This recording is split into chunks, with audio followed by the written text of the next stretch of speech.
얘기를 하다 보니까, 그래서, 플랫폼 기업이라는 게 있고, 메타버스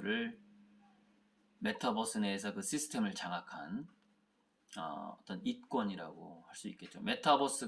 각 회사의 메타버스가 하나로 합쳐진다 할지라도, 예를 들자면, 페이스북의 지분이 25%고, 아마존의 지분이 20%고, 뭐 구글의 지분이 몇 프로고, 이런 식으로, 단 하나로 통합이 된다 할지라도, 그런 식으로 통합이 될 텐데, 그렇게 되면은, 메타버스에 몰리는 그 수많은 이권에서 우리가 어떤 월급을 받으려면 그 페이스북이나 구글이나 아마존의 직원이 되면 되는 거죠. 쉽지 않겠죠. 쉽지 않겠죠. 그게 어떤 게 더 높은 확률이냐고 봤을 때 거기 플랫폼 대기업의 직원이 되는 방법. 그 다음에 소규모로 자기만의 어떤 특허나 기술을 개발해서 그 특허 그 로열티나 저작권, 즉 자기가 예술가나 브랜딩, 어떤 브랜드를 가진 가수나 뭐 작곡을 하면은 작곡 저작권 그런 수입이 있는데, 그런 것들이 메타버스 내에서 특허권, 로열티, 저작권 이런 것들이 어, 굉장히 공정하게 소비가 된다 이 말이에요. 뭐 하나도 숨김없이. 뭐 출판사에서 책 더 찍어서 파는 거 그거 작가가 알 수 없는데, 그래서 그런 어떤 속임수들이 과거에 좀 있곤 했는데, 그런 일은 없어요 이제 메타버스에서는. 인공지능이 다 보니까. 아까 말했듯이 우리 오프라인 지구에는 먼지 하나가 스마트한 센서가 되는 것이고, 그렇기 때문에 거의 뭔가 숨길 수 있는 것이 사라지고, 메타버스 내에서는 그 시스템 자체가 인공지능이에요. 그 시스템 자체가 양자 컴퓨터야. 그래서 이 우주에 양자 컴퓨터 가설이 있는 것처럼 이 우주 자체는 양자 컴퓨터다. 우리는 양자 컴퓨터 내에 있는 시뮬레이션 내에 있는 아바타다. 그런 개념이 있죠. 그게 매트릭스 개념이라는 건데, 매트릭스, 인셉션이라는 그 과거의 그 영화들이 바로 이 우주 전체가 하나의 컴퓨터 내의 가상현실이다 라는 것을 바탕으로 만들어진 영화죠. 어쨌든 바로 그 가상현실이 만들어진다 이 말이에요. 그 메타버스가. 그리고 그 메타버스에 들어간 우리 인간은 정말 매트릭스라는 영화에서처럼 현실과 가상을 구분하지 못할 정도의 몰입감을 느끼게 될 거예요. 그래서 근데 그 몰입감에 뭐가 또 있죠? 속도감. 이 세상이 아닌 거거든. 메타버스는 이 세상이 아니잖아요. 저 세상 같은 느낌이기 때문에. 그래서 여러분들 미래 진로에서 크게 방향성을 본다면은 바로 일반 기업이 아니라 메타버스 플랫폼 기업에 적합한 자기의 그 스토리가 있던지, 아니면은 자기만의 어떤 기술 하든지 해야 되는데, 그건 이제 대학 가고 나서 한번 서서히 찾아볼 문제죠. 그렇게 급하게 할 일은 아닌 거예요. 좀 더 이제 여기 보면은 이제 제 책에는, 이 책은 미래 기술이 앞으로 100년간 어떻게 변화하고 사회가 어떻게 변화하는가에 대한 그런 도표들과 미래 기술의 미래 특허의 동향이라든가 이런 것들이 다 있어요. 책에는. 그래서 뭐 책 홍보하는 게 아니고, 자, 이거 한번 얘기해 볼까요? 자, 인공지능은 어떤 데이터를 더 쉬워하고 어떤 데이터를 더 어려워할까요? 그러니까 어떤 영역부터 먼저 이 인공지능이 이 정복을 할 것인가에 대한 도표인데, 뭐 그렇게 별로 재미는 없네. 그냥 펼쳐놓고 보니까 기계, 물질, 무생물, 생물, 미생물, 비물질, 다차원, 형식지와 암묵지가 있는데, 형식지는 물질, 언어, 숫자, 정형화된 어떤 모양 같은 거. 그 다음에 바이오가 중간 단계가 있고 바이오, 우리 세포, 그 다음에 이제 암묵지, 비정형 비물질 다차원으로 가는 건데 그래도 끝까지 오래 버티는, 즉 인공지능의 그 효율성으로부터 그래도 이거는 인간이 해야 돼라는 좀 더 오래 버티는 그 영역이 있다면은 그것은 바로 바이오 미생물 분야하고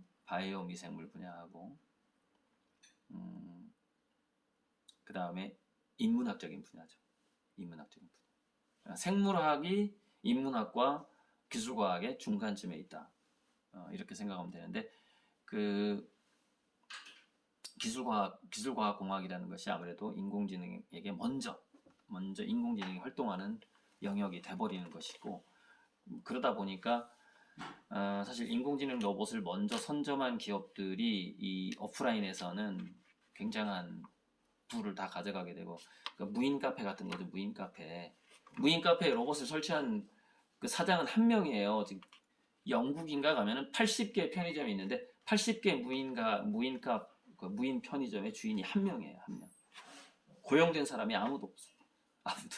다 거기 물품들은 그 다 하청업체들이 해주고 뭐 그런 식으로 되기 때문에 오프라인에서는 부익부 빈익빈이 심해지겠죠. 로봇을 살 수 있는 사람이 더 많은 돈을 벌게 되고,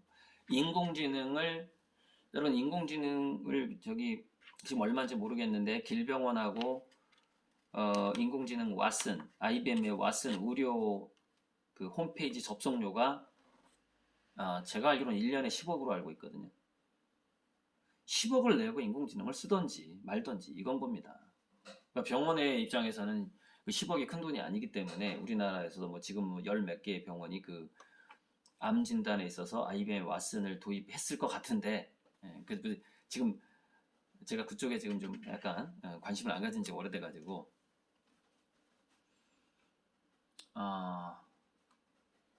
자, 그래서 아까 내가 앞으로 미래 사회를 움직이는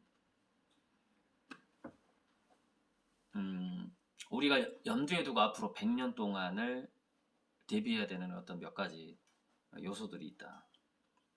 그 중에서 인공지능하고 압축해보면 두 가지라고 볼 수 있겠네요. 인공지능하고 기후변화네요. 두 가지. 인공지능과 기후변화, 그 다음에 그래서 플랫폼 기업이라는 거, 메타버스로 경제가 이동한다는 것은 결국에는 인공지능하고 포함된 변화라고 볼 수가 있겠죠.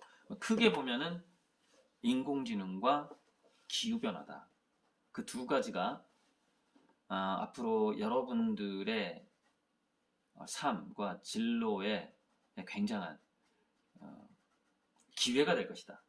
물론 위기도 되지만은 위기도 되고 기회도 될 것이다. 이렇게 볼 수가 있겠어요. 미래학적으로.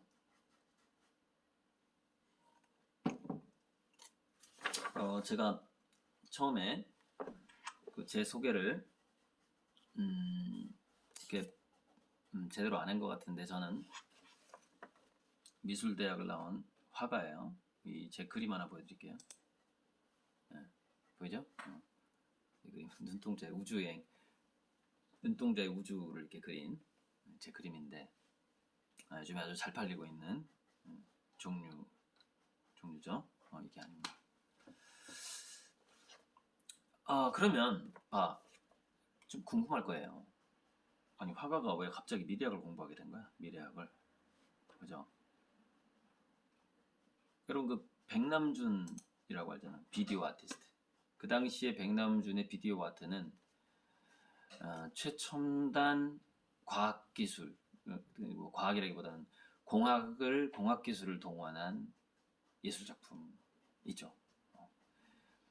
그래서 저는 세계적인 작가가 되기 위해서는 과학기술, 공학을 몰라서는 세계적인 작가가 될 수 없다고 생각을 했고, 특히 신경을 써서 이공계 공학이라던가 기술, 특허, 과학 쪽을 공부를 많이 했어요. 대학교 가자마자 미술 공부보다 훨씬 더 많이 했다, 이렇게 보시면 돼요. 그래서 역시 그 과학을 공부한 덕에 저는 평행우주론이라는 양자역학에서 발달한 평행우주론이라는 그림을 그리게 됐고, 그 그림으로 이제 현재는 이제 소박, 중박, 대박이 있다면 이제 아주 작은 박을 하나 이렇게 땄는데, 그래서 현재 제 그림을 기다리는 사람이 2,000명이고 제 그림의 계약액이 현재 350억입니다. 그래서 제가 만약에 오프라인으로 휘봉고까지 출장을 가야 했다면 오늘 이 강의는 못했을 건데, 온라인으로 제 화실에서 강의를 할 수 있기 때문에 지금 이 강의가 이루어졌다, 이렇게 보시면 됩니다.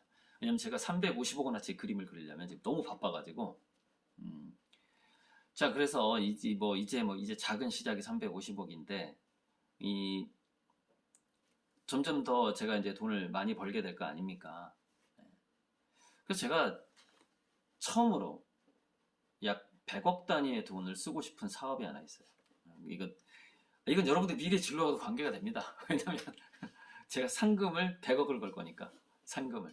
그럼 어떤 이 고리들 작가는 자기 그림을 전 세계적인 부자들에게 팔아서 막대한 돈으로 여러 가지 기획 중인데, 여러 가지 사업을 기획 중인데, 그 중에서 100억의 상금을 걸고 특허 기술 아이디어를. 근데 자, 이거는 제 개인적인 얘기가 아니에요. 여기서 이거는 뭐냐, 개인적인 얘기가 아니라 미래학자인가 사회 사업가인가 폴 호건인가, 제가 한때 계속 미래학을 공부할 때 이런 얘기가 있었어요. 미래 사회는 이타주의자들이 경쟁하는 시대가 될 것이다. 그러니까 우리가 환경에 대해서 염려하는 부자들이 점점 많아진다는 거예요. 좀 제대로 된 부자. 요즘 일론 머스크 참 마음에 안 드는데, 테슬라 있죠, 테슬라. 약간 제대로 안 된 부자 같아갖고 뭐 기부 좀 많이 했으면 좋겠는데. 자, 제대로 된 부자들이 많이 등장을 하면서 이타적인 경쟁이 시작을 하는데, 그 이타적인 경쟁에서 굉장히 중요한 부분이 바로 우리 지구와 사회 전체가 걱정하고 또 겪고 있는 바로 클라이밋 저스티스라고 하죠. 기후정의, 클라이밋 저스티스. 기후변화를 어떻게 완화하고 기후변화로 인해서 피해를 보고 있는 사람들을 어떻게 구제해 줄 것이냐의 문제죠. 그쪽으로 막대한 돈이 앞으로 몰리게 될 것이고, 저도 거기에다가 돈을 저는 뭐 통장에 잔고를 안 남기는 사람으로 유명한데, 돈 버는 대로 그냥 다 씁니다. 공익 쪽으로 다 쓰는데, 어디다 쓰고 싶냐? 저는 이렇게 쓰고 싶어요. 그러니까 여기 내가 331페이지에 제가 책에다 써놨어요. 제가 그 사업을 하려고 써놨는데, 정말 거의 10년 이상 기획해온 일이죠. 내가 돈이 있다면 이런 데다가 100억의 상금을 걸고 거기에서 괜찮은 기술과 아이디어를 가져온다면 1000억을 내가 그 사람의 사업 자금으로 대주고 싶다. 이런 생각을, 물론 1조를 대줄 수도 있어요, 사업 자금으로. 자, 이런 거죠. 지금 사막화의 문제가 좀 있는데, 이 먼지를 어떻게 해결할 것이냐, 미세먼지. 그리고 이 미세먼지나 먼지가 많아지는 것에서, 그것을 이제 에어 마이닝이라고 그래요. 그러니까 공기 중에서 내가 원하는 물질들을, 그러니까 공기 중에서 이 먼지들을 모아서 공기 정정을 해서 거기서 또 내가 원하는 뭐 탄소가 됐든 뭐가 됐든 어떤 광물질이 됐던 간에 그것을 포집하는 거죠. 그리고 공기 중에서 물을, 수증기 포집 기술이라고 그래요. 물을 포집을 해서 우물이 없는, 이 물이 없는, 그래서 아주 오염된 물을 마시고 있는 그 지역의 깨끗한 물을 공기 중에서 포집하면 깨끗하니까. 물론 이제 오염된 공기 때문에 한 번 더 정화를 해야 되겠지만, 그런 것들을 포집하는 기술들, 그러니까 그런 어떤 기후 변화와 환경 오염을 극복하는 기술적으로 막대한 돈이 쏠릴 것이라는 거예요. 그러니까 여러분의 어, 기술과학 쪽의 미래 진로는 이왕이면 돈이 많이 버는 쪽으로 가고 싶지 않으세요? 이왕이면 뭐 자기 개성을 추구하세요. 공부하는 데서 개성을 추구하되 아니 물 있어요, 물 있어 아직.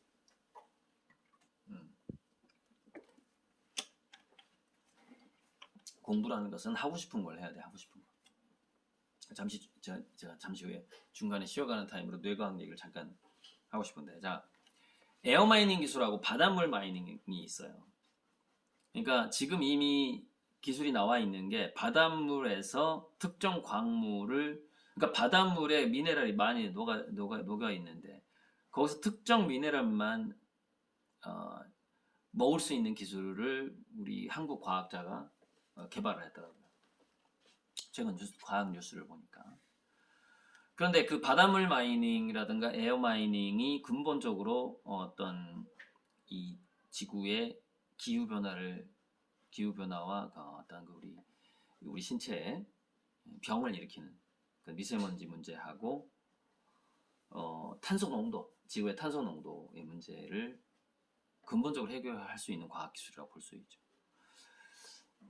굉장히 어려운 기술이고 쉽지 않을 겁니다. 아마 이런 걸 연구하는 연구팀에 여러분들이 들어가기도 쉽지가 않을 거예요. 자, 그렇다면 좀 더 쉬운 걸로 가보죠. 미세 플라스틱과 소금의 플라스틱을 바닷물이나 저수지나 이런 데서 제거하는 기술. 그건 조금 더 쉬울 거예요. 그러니까 좀 더 덩어리가 큰 것을 우리가 청소하는 기술이 공기 중에서 어떤 그 광물이나 기체를 모으거나 하는 기술보다는 좀 더 쉽죠. 그런 것들을 하는 그런 것들을 개발하고 그런 것들을 진행하겠다고 하는 그런 어떤 벤처 기업이 나온다면 정말 그 기술에는 100억의 상금을 주고 또는 1000억의 상금을 주고 그 회사에는 1000억과 1조의 자금을 지원해주는 그런 일을 제가 할 겁니다.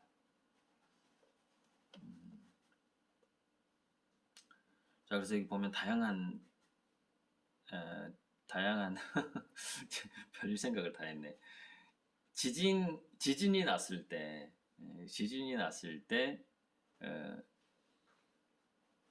그 건물 내에서 인간의 생명을 보호해주는 장치 같은 것들, 그런 것들도 여기 좀 적혀 있는데, 실내 어쨌건 그다음에 이게 다 읽어주기가 이렇게 좀 굉장히 막 기술들이 많아가지고 이게 다 읽기가 뭐한데, 그래서 창문 우리가 광합성 작용에서 산소를 발생을 하는데 유리나 벽지 자체가 산소를 발생하게 하는 그런 어떤 약간 바이오 벽지 같은 거 이런 것들 계속 나오게 될 겁니다. 앞으로 연구가 될 거고, 최근 뉴스를 보니까 이렇게 옷을 구부렸다 폈다만 해도 여기서 전기가 발생하는데 그걸 앞전소자라고 그러는데 이 앞전소자의 효율이 20%를 넘었다는 과학 뉴스가 나오더라고요. 그 다음에 태양광 패널도 효율이 20%가 넘었다는 뉴스가 나오고 있고, 그래서 지금 과도기라서 대체 에너지가 전력 공급을 원활하게 못 해주고 있지만 이미 그 기술은 충분히 태양광이라든가 여러 가지 자연 친화적인 발전만으로도 이 지구에 전기를 공급할 만큼의 기술은 나와 있지만 그것을 이제 널리 세상에 펼쳐야 되는데 이게 생산해서 펼치는 데 돈이 들거든요. 그런데 이제 저는 돈을 쓰고 싶죠. 일찍 빨리 그걸 펼치는데. 그러니까 이겁니다. 제가 돈을 쓰고 싶어하는 분야가 앞으로 돈이 많이 몰릴 분야예요. 왜냐하면 세상에는 저 같은 생각을 가진 지금 그런 위기를 느끼는 어떤 사업가나 부자들이 아주 많거든요. 투자자들이. 그러니까 그런 어떤 엔젤 투자자, 착한 투자자들이 이 세상에 많아지고 있다. 그리고 그 투자가 크라우드 펀딩으로 많이 이루어지죠. 50억 명, 아니 50명 너무했네. 5억 명이 5억 명이 여러분들에게 만 원씩을 주는, 여러분들이 뭔가 정말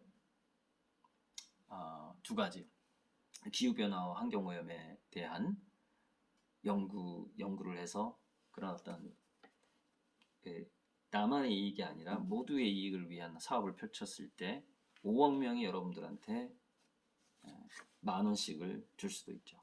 그럼 얼마죠? 5조입니다. 5조. 5억 명이 만 원씩을 준다면 맞죠? 아니 지금 약간 숫자 그 공에 좀 약해가지고 제가 곱하기에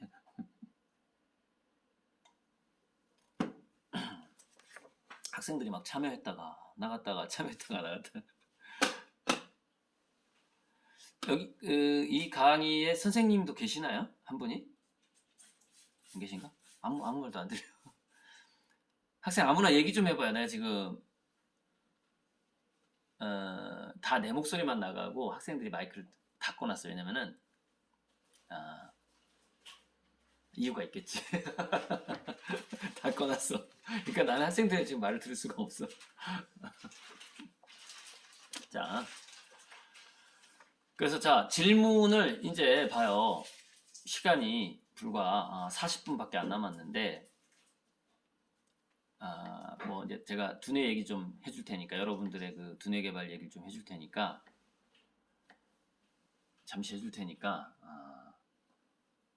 질문을 문자로 이렇게 받을 수가 없나 봐. 이거는 질문을 말로 하든지 뭔가 질문 안 해도 돼요. 그냥 내가 전 한 8시간 동안 이렇게 강의하는 사람이라서 수다만 가지고 질문 안 해도 되는데, 그래도 질문이 있으면 하면 좋죠 뭐. 네, 잠깐만. 두뇌 얘기를. 자, 10대 후반의 두뇌는 여러분, 10대 후반의 두뇌가 어떤 두뇌라고 참 이렇게 비유를 해보고 싶은데, 10대 후반의 두뇌는 정말 뜨거운 그 재련소, 뜨거운 대장간의 철과 같다, 그런 얘기를 하고 싶은데,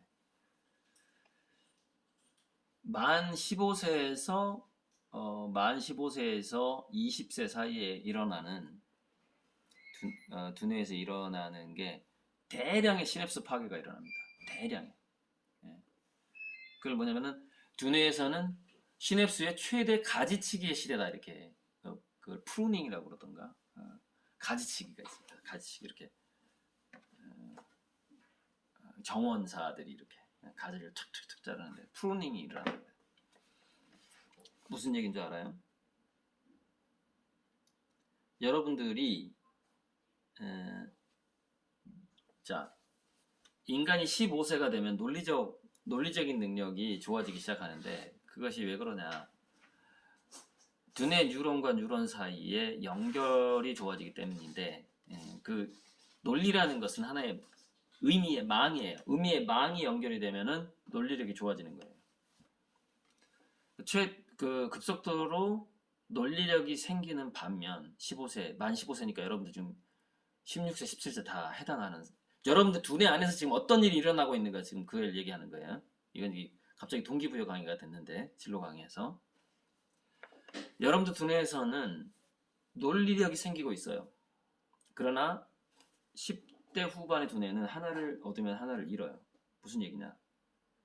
시냅스가 급속도로 파괴되면서 여러분들의 가능성이 줄어들고 있다는 사실을 알아야 돼요. 여러분들 스스로든 내가 나이 먹고 이제 나도 이제 뭐 알 거 다 알아 세상, 이러면서 뭔가 논리력이 막 생기는 것 같은 느낌이 들 거야.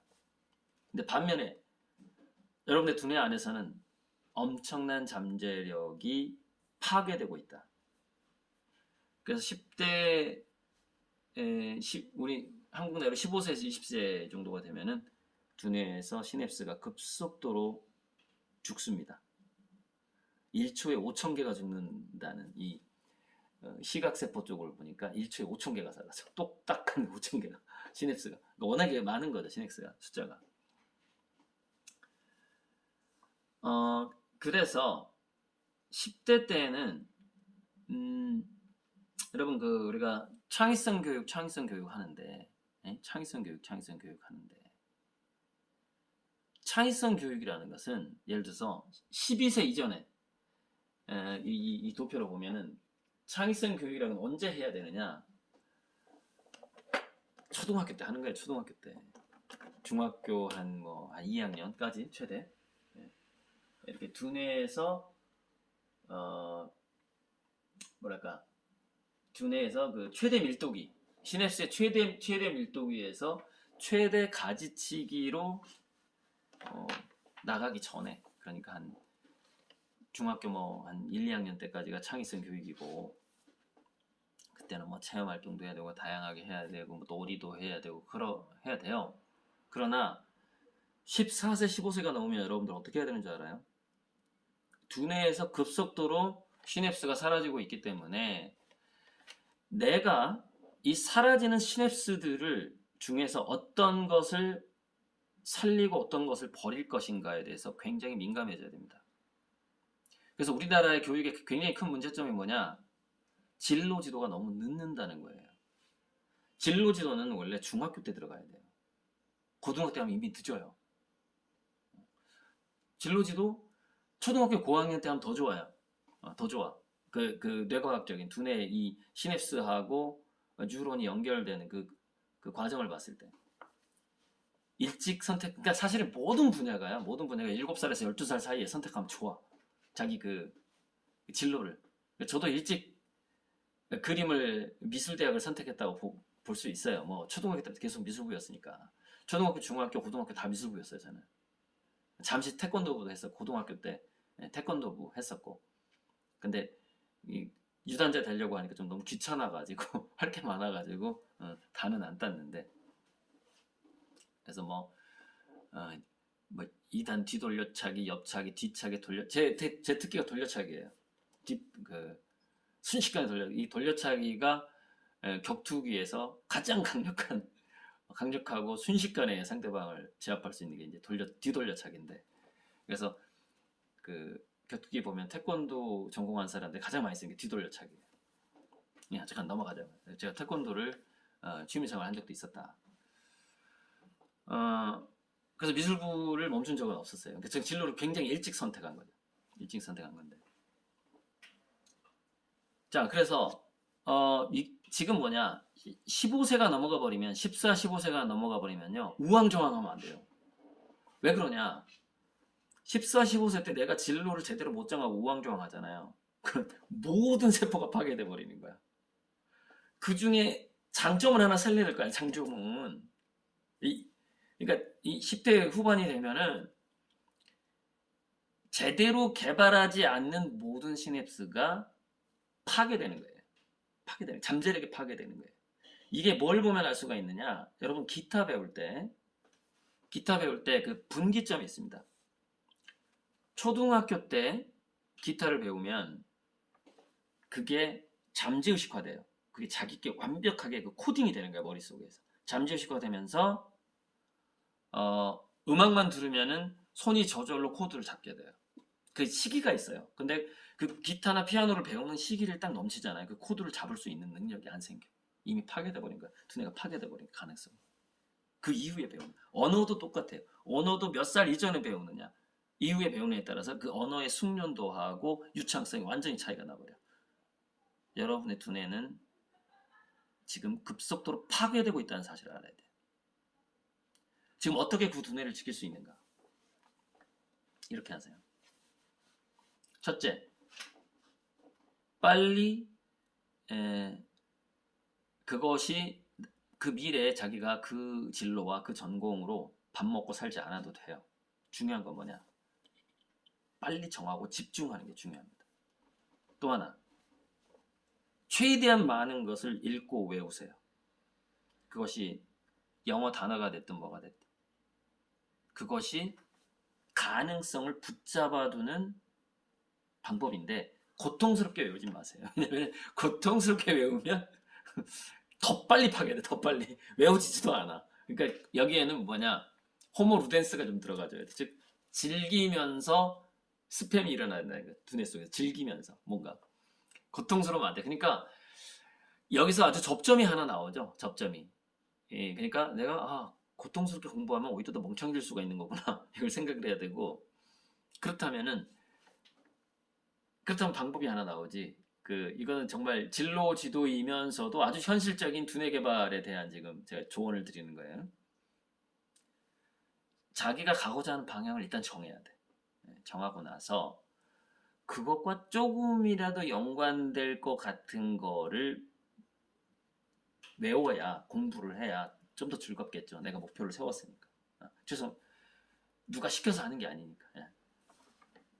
그렇게 하시고 또 하나 뭐 예체능, 그러니까 음악, 미술, 체육 이렇게 노는 거, 게임 이런 것들은 유지하는 게 좋습니다.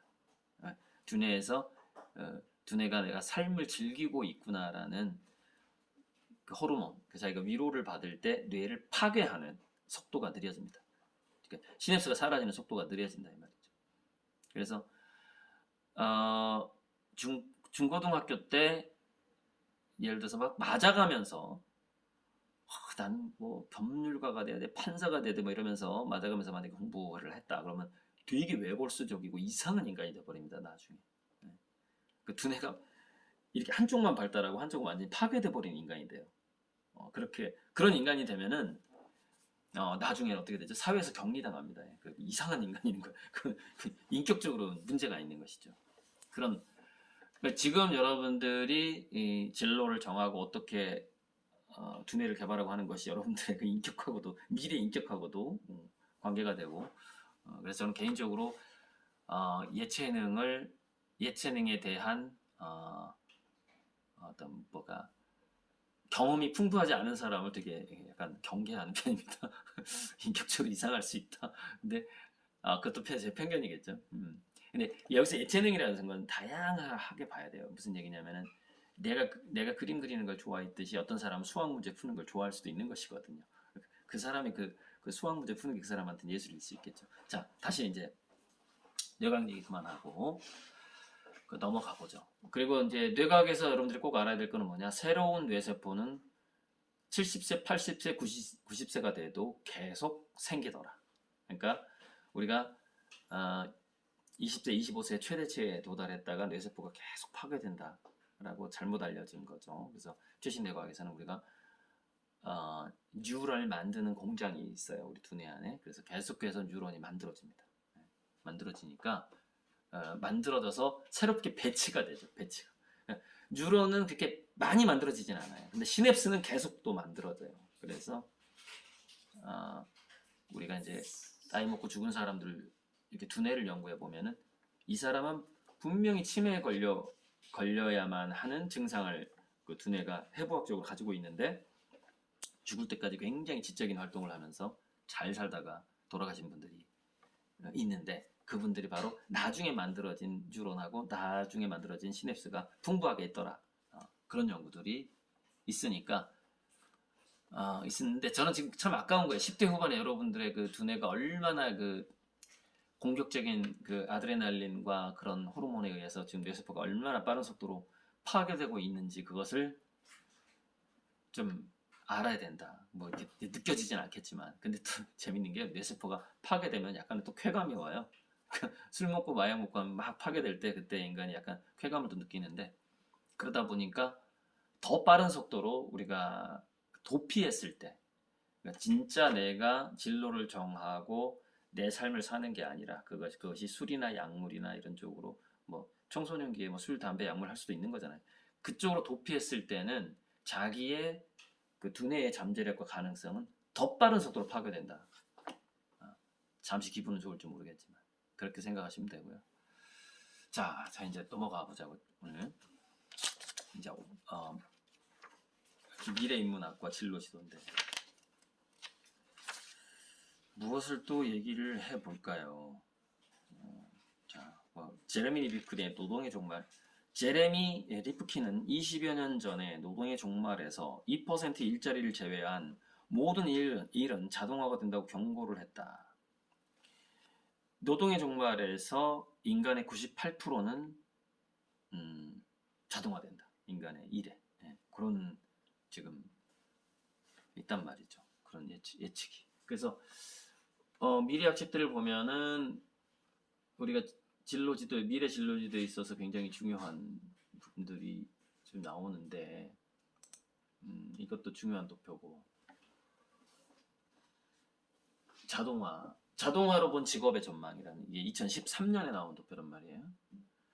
그 다음에 유엔 미래 보고서 2050에 보면 실업률 99.9%, 어차피 실업률은 거의 100%에 가까워진다. 지금 기준의 실업률이에요. 그러니까 일이라는 컨셉, 일이라는 개념에서 실업률이고, 놀이라는 개념에서의 일은 더 많아지죠. 그래서 이 도표만으로는 부족해서 이 다음 도표가 제가, 그러니까 일자리는 줄어들고 놀자리는 늘어난다. 그러니까 이게 지금 이 놀자리 새로운 가치가 어디서 많이 늘어나요? 메타버스에서 많이 늘어난다 이 말이에요. 그러다 보니까 그 실질적인 우리 부가 8, 90%가 메타버스로 향하게 되는 그런 현상이 앞으로 일어나게 되니까, 오프라인 연구소에서 일어나는 과학, 그리고 가상현실, 온라인 가상현실에서 연구되는 과학 자체가 따로따로 존재할 가능성도 생겨요. 따로따로. 이걸 이게 자, 가상현실 시뮬레이션이라고 그러죠. 그러니까 시뮬레이션 과학이라는 것이죠. 과학자들 중에서 시뮬레이션 진화론을 연구하는 그 과학자들이 있어요. 무슨 뭐 처음에는 블럭 같은 것들이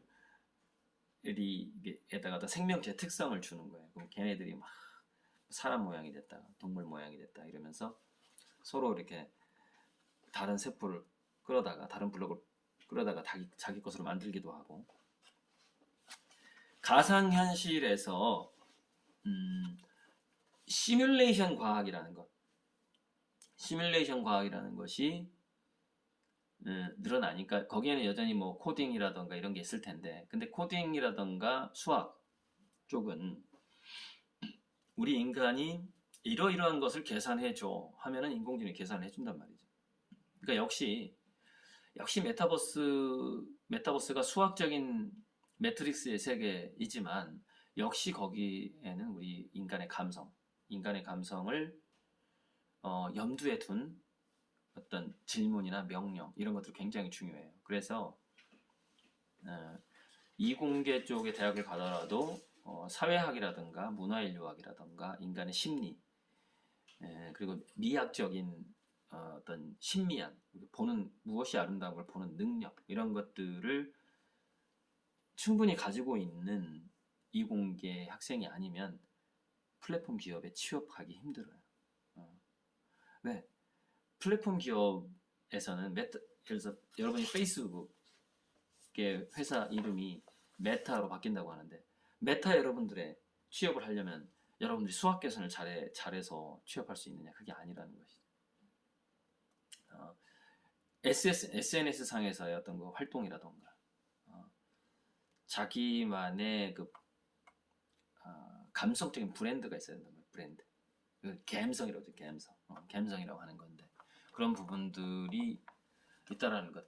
그러니까 여러분들이 구체적으로 질문을 하면 저도 구체적으로 대답이 나갈 텐데, 지금 뭐 질문을 던지는 그런 시스템이 아닌 것 같으니까, 지금 상황이 아닌 것 같으니까 계속해서 또 이제 수다를 떨게 되는데, 어디 갔어? 이거 지금 마우스가 두 개다 보니까 헷갈려가지고.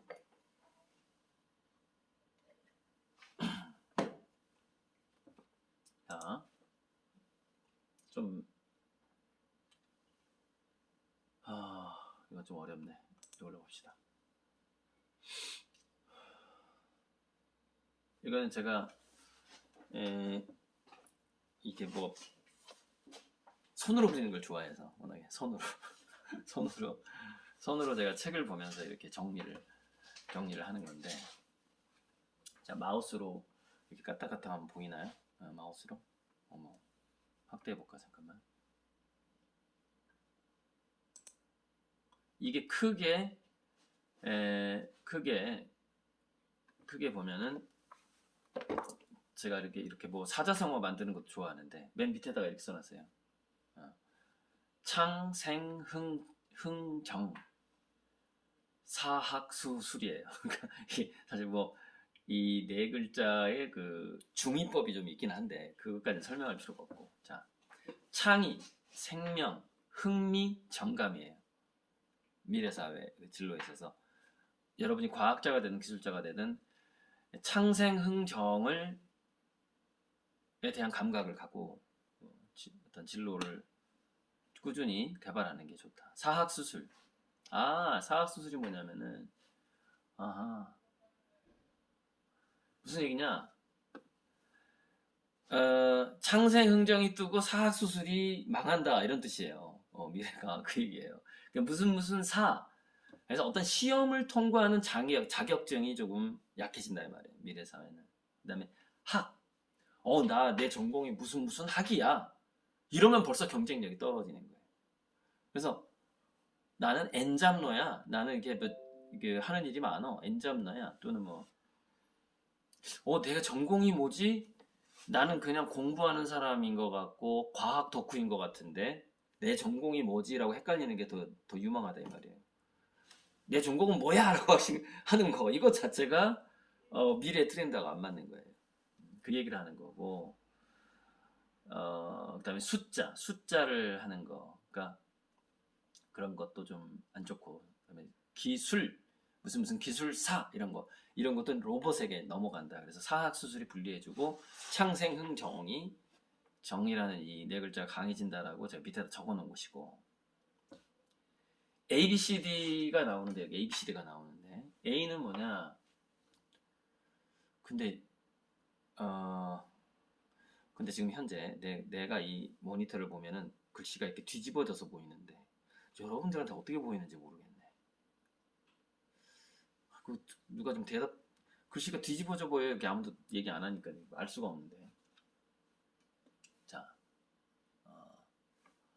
개인 맞춤 온디맨드화가 일어난다. 첫 번째. 왜? 인공지능, 블록체인, AGI가 발달하게 되면은 메타버스에 80억 명 인구가 다 들어왔을 때 제가 인구가 160억 명이 될 거라고 그랬죠. 한 사람 한 사람마다 인공지능 친구가 생기는 거예요. 개인 맞춤 온디맨드화야. 이것이 아주 직업 계속해서 개인 맞춤 온디맨드화로 간다. 온디맨드는 뭐냐면 내가 요구하는 대로 인공지능이 움직여준다 이 말이에요. 온디맨드.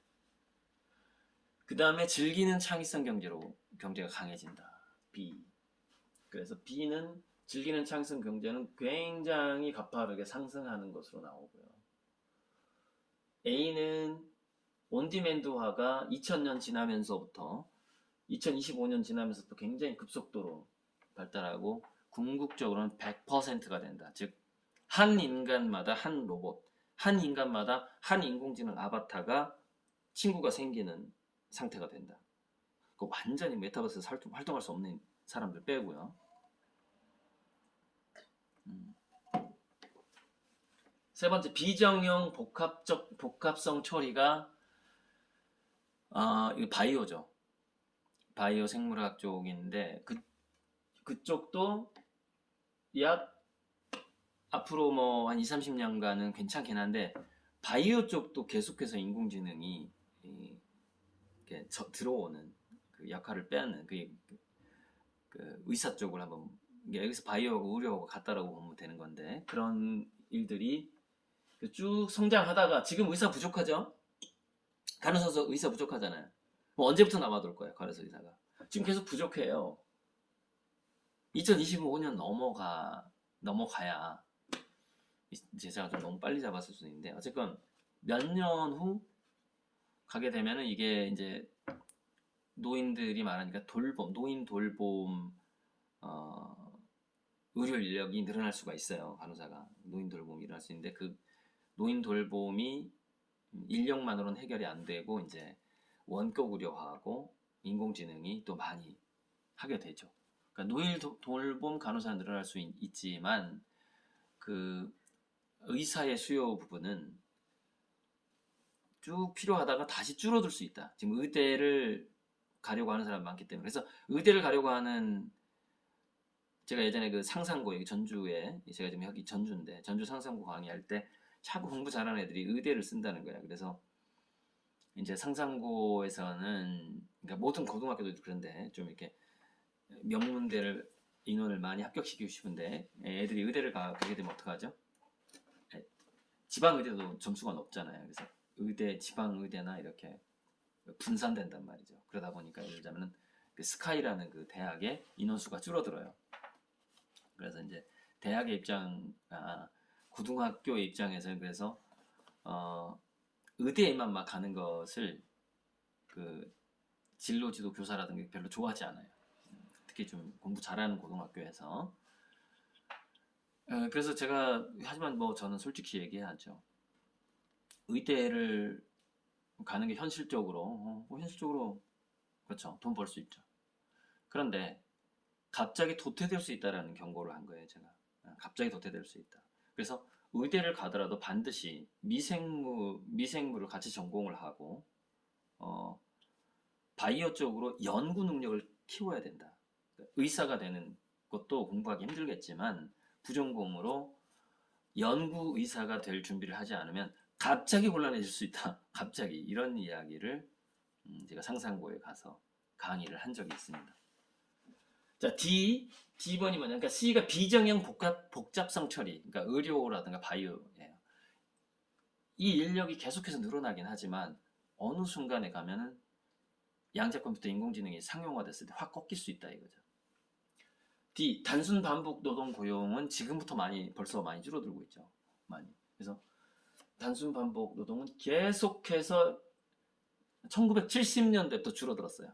통계를 보면 70년대부터 그 통계가 나옵니다. 계속해서 줄어들었죠. 여기 보면은 이것도 확대해 볼까요?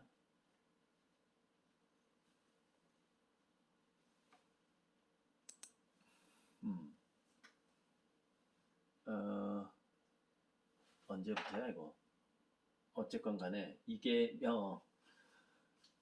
1979년부터 2009년까지 30년 동안 미국에서 그 직업의 숫자가 줄어드는 거 보니까 생산 제조업에서 27% 감소, 음식업에서 31% 감소, 사무행정 19% 감소, 판매직 71% 감소, 관리 전문직 26% 감소. 이게 79년부터 2009년까지 30년 동안 미국에서 직업이 줄어든 거예요. 뭐 때문에? 1979년, 1980년대에 뭐가 나왔죠? 컴퓨터가 나왔잖아요. 컴퓨터가만 나와도 저런 현상이 일어나는 거죠. 컴퓨터만 나와도. 근데 이제는 인공지능 로봇이 나오는 거야. 양자 컴퓨터가 나오고 있어. 그럼 직업의 변화가 얼마나 더 심해지겠습니까? 그래서 여기서 보면은 이 왼쪽 직업이 사라질 가능성이 낮고 뭐 오른쪽 직업이 사라질 가능성이 높은 이렇게 하고 있어요. 이게 2013년에 나온 어디서 있더라? 그 옥스퍼드 대학인가? 옥스퍼드 대학에서 나온 도표인데 어쨌건 제가 다 얘기했습니다. 어떤 직업이 그걸 제가 좀 압축해서 얘기를 해야 될 것 같고요. 압축해서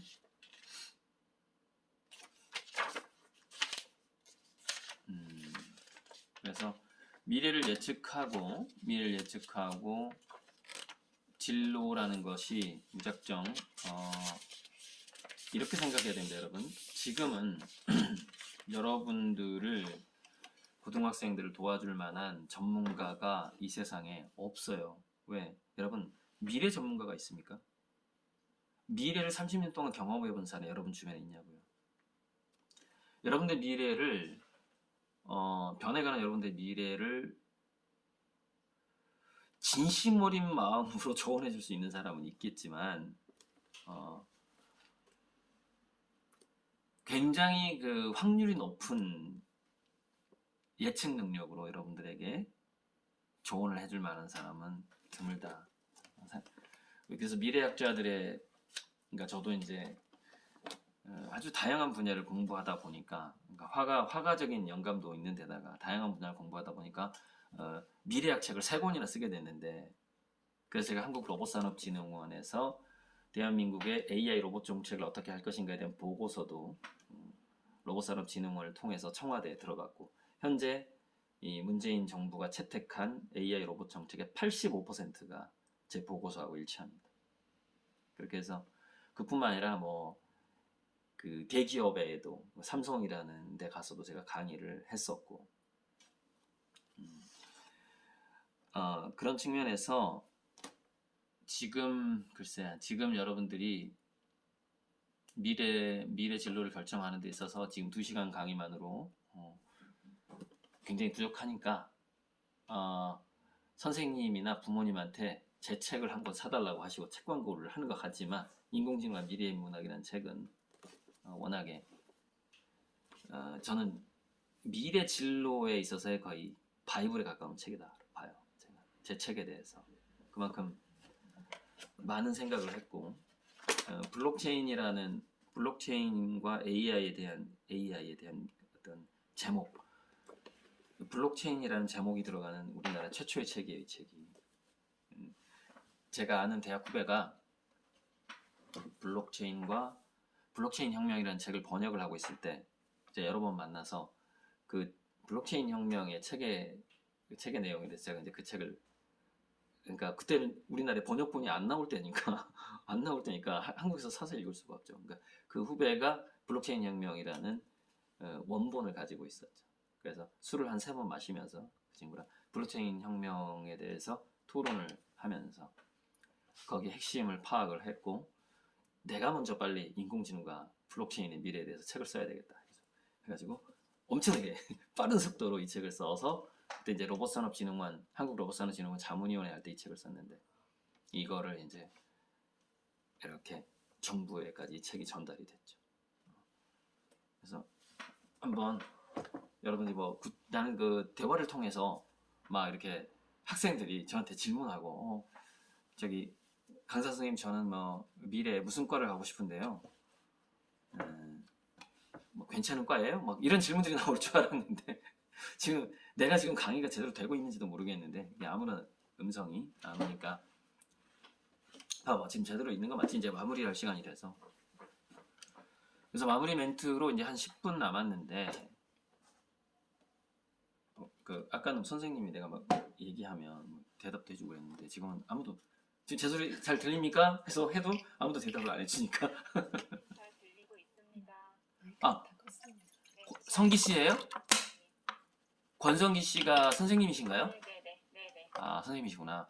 선생님 제가 나머지 10분 남았는데 선생님 어떤 부분을 제가 더 많이 얘기하거나 또는 다루지 않았던 부분 어떤 부분을 다뤘으면 좋겠다. 선생님, 네. 제가 알기로 시간이 2시 50분에 끝나는 걸로 알고 있거든요. 아 그래요? 네. 3시까지 알았어요. 혹시 다른 학생들이 질문이나 뭐 다른 게 없다면 마무리하셔도 될 것 같아요, 선생님. 저에 대한 불만 사항 없습니까, 선생님? 책 광고에서 불만인가요, 마지막에? 그래 선생님 그러면은 마무리 하시고요. 네. 감사합니다. 도움이 많이 됐길 바랍니다. 네, 선생님 2시간 동안 강의하시느라 너무 고생 많으셨습니다. 네, 감사합니다. 네, 선생님 감사합니다. 네. 자, 학생들 강의 잘 들으셨죠? 네. 혹시 늦게 들어왔는데 선생님이 이름을 안 불렀던 사람이 있나 싶어서 마지막으로 확인만 한 번 더 할게요. 세연이는 맞나요? 안 맞나요? 1학년 이 상황을 좀 보여줘야지. 안 들어온 거죠? 알겠습니다. 나머지 친구들은 출석 체크 다 잘 됐고요. 강의 듣느라 수고하셨습니다. 선생님 감사합니다. 네, 감사합니다. 네, 감사합니다. 네, 끊을게요. 목소리 들렸네, 학생 한 명. 그래.